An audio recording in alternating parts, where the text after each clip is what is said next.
We do sell the cement in తమిళనాడుకి పంపిస్తుంటాము, కర్ణాటక స్టేట్కి, కేరళకి అండ్ మహారాష్ట్ర స్టేట్కి. సో గత వారం 10 రోజులుగా మీరు చూస్తున్నారు. కాకపోతే దీంట్లో ఒకటి గమనించాల్సి ఉంది. 2011-12లో కూడా మన సిమెంట్ ఇండస్ట్రీ ప్రైజెస్ ఆల్మోస్ట్ 300 దాకా కూడా వెళ్ళిపోయాయి. దాని తర్వాత తగ్గాయి. సో ఈ సిమెంట్ ప్రైజెస్ అనేది కాన్స్టెంట్గా ఎప్పుడు ఉండవు, పెరుగుతుంటుంది, తగ్గుతుంటుంది.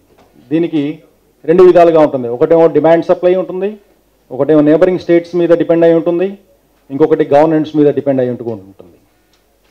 మీరు చూశారు గత సంవత్సరం నుంచి కూడా మన స్టేట్స్లో ఈ స్టేట్స్ 2 స్టేట్గా డివైడ్ అవ్వడం, ఈ అల్లర్లలో, ఈ గొడవలలో ఇండస్ట్రీ అంతా కూడా బాగా దెబ్బతింటం జరిగింది. అంటే ఫైనాన్షియల్లీ లాసెస్లో ఉన్నాము. ఫర్ ఎగ్జాంపుల్ మాది లాస్ట్ ఇయర్ కూడా 37 crores నష్టం వచ్చింది. అండ్ ఈ ఇయర్ కూడా ఫస్ట్ 1 quarterలో కూడా will be heading in to losses. Almost 10 crores నష్టం ఉంది.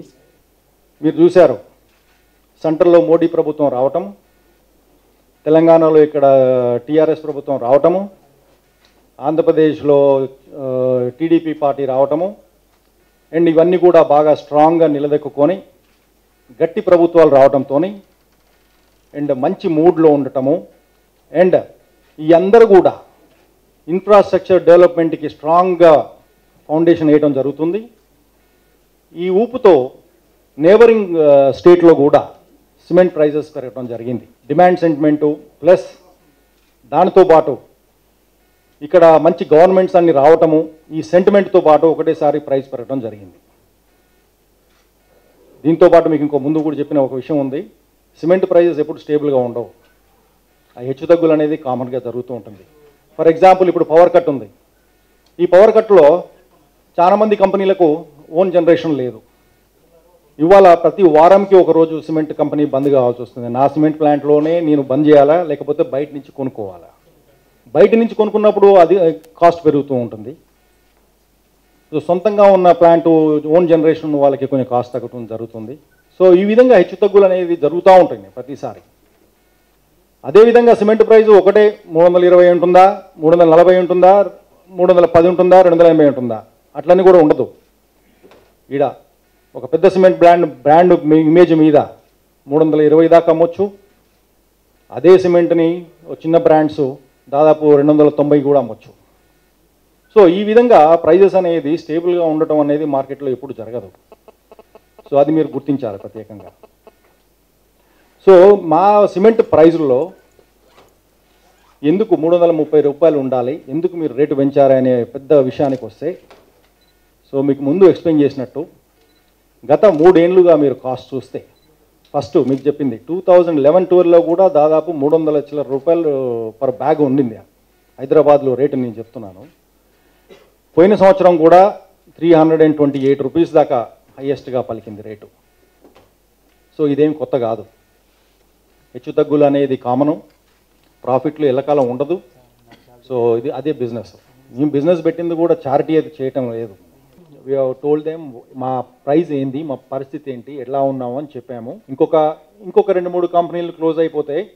అప్పుడు ఏమవుతుందండి, ఆటోమేటికలీ డిమాండ్ సప్లై మ్యాచ్ అయ్యి ఇంకా ప్రైజెస్ ఇప్పుడు 330 కాదు, it may go up to 430 also. ఉన్న ప్రస్తుత పరిస్థితిలో మీకు ఫ్యాక్ట్స్ చెప్తున్నాను. అంటే ద ఫ్యాక్ట్స్ ఎందుకు అంటున్నానంటే, గవర్నమెంట్ వాళ్ళు పిలిచారు, మేము కూడా మాట్లాడాము, మేము ఎక్స్ప్లెయిన్ చేశాము.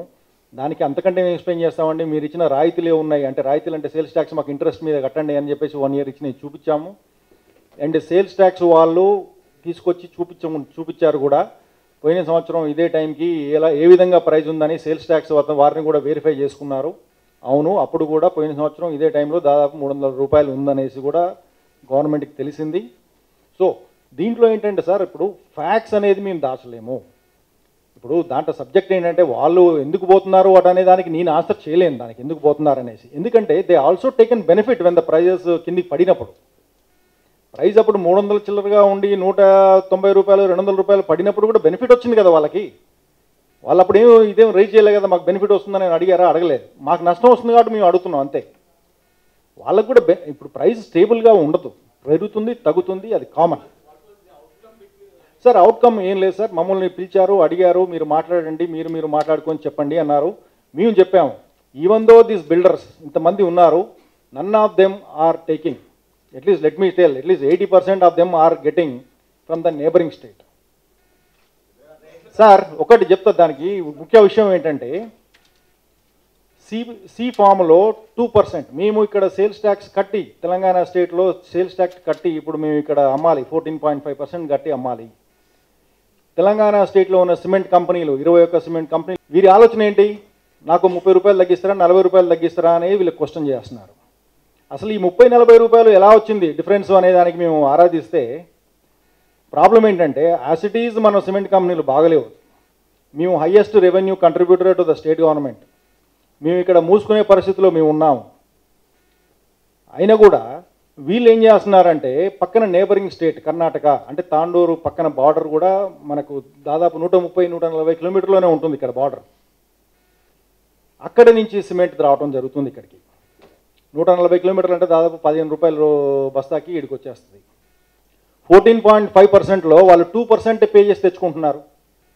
ఆ 30-40 రూపాయల గ్యాప్ వీళ్ళకి ఏదైతే అడుగుతున్నారో అది అనమాట. సో మేము స్టేట్ గవర్నమెంట్కి అడిగాము, మాకు కూడా మీరు రాయితీ ఇవ్వండి 2%లో వాళ్ళకి ఇవ్వటానికి, మాకు కూడా అభ్యంతరం లేదు ఇవ్వటానికి. అంతేగాని ఇక్కడ ఎవరు లూజ్ అవుతున్నారు అది మీకు వదిలిపెడుతున్నారు. ఎవరు లూజ్ అవుతున్నారు? స్టేట్ గవర్నమెంటా, లేకపోతే ఇప్పుడు మేము ఇక్కడ అమలేని పరిస్థితిలో ఉండి లాసెస్లో ఉన్నప్పుడు వారు అక్కడి నుంచి తెచ్చుకొని ఈ సబ్జెక్ట్ని రైజ్ చేయటము ఎవరికి కొట్లాట ఎవరు పెట్టారు ఇప్పుడు మీరు తెలుసుకోండి. ఇప్పుడు మీరు సార్ ప్రైజు పెరగటం అనేది తగ్గటం అనేది కాదు, ఇక్కడ ప్రైజ్ కరెక్షన్ జరిగిందని నేను అంటాను. ఇప్పుడు జరిగిన price is nothing but a correction of the cement prices towards the cost. ఈ రకమైన ప్రైజెస్ మీరు 2011-12లో కూడా 328 ఉన్నది, మళ్ళీ పోయిన సంవత్సరం ఇదే టైంలో కూడా 300 రూపీస్ ప్రైజెస్ ఉన్నది. కాకపోతే ఈ ప్రైజ్లు హెచ్చు తగ్గులు అనేది జరుగుతుంటుంది. ఈ ప్రోడక్టే అలాంటిది, demand supply, neighbouring state prices ఇవన్నీ కలిసి హెచ్చు తగ్గులు జరుగుతూ ఉంటాయి. కాకపోతే గత 3 సంవత్సరాలుగా మా సిమెంట్ కంపెనీలు అందరూ కూడా నష్టాల్లో ఉంటాం. అది మీరు నా ఉద్దేశంలో ఏంటంటే నష్టాలు ఎంతగా ఉన్నాయి అనేది మీరు నోటీస్ చేయొచ్చు. Majority of the companies are publicly listed companies, so you can notice what kind of losses we are going through.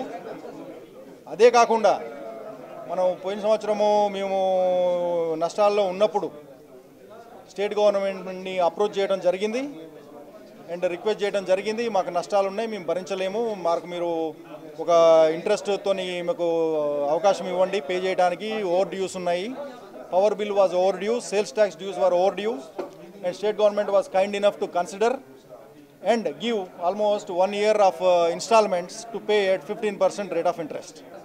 And పేపర్లలో వచ్చిన కథనాలు ఇవన్నీ చూసిన తర్వాత then it is the time we should come and give a explanation అనేది మాత్రమే జరిగింది. Sir ప్రభుత్వానికి ఇప్పుడు మీకు ముందు విధంగా చెప్పినట్టు మా కాస్ట్ అన్ని చూపించాను.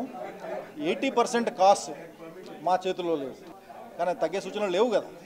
సో ప్రూఫ్ ఏది, మేము గవర్నమెంట్లో మేము కంపెనీలు నడపలేమని చెప్పేసి మేమే పోయి వాళ్ళ దగ్గర పోయినప్పుడు వాళ్ళే ఇచ్చారు, అంతకంటే ప్రూఫ్ వాళ్ళకు కూడా ఏం కావాలి. బట్ గవర్నమెంట్ ఏంటంటే అవతల నుంచి వచ్చిన ఆరోపణని మా దగ్గర నుంచి వచ్చిన సిట్యువేషన్ని రెండు కలిపి చూస్తున్నారు. And they will take a opinion depending on ఎవరు తప్పు ఎవరు రైట్ అనేది చేస్తారు, తప్పకుండా చేస్తారు. సార్ మేము చెప్పేది ఏమంటే, ఇప్పుడు క్వశ్చన్ ఆఫ్ సర్వైవల్ నేనేం చేస్తానంటే, we'll look for a good days to come. I will take some losses for a while.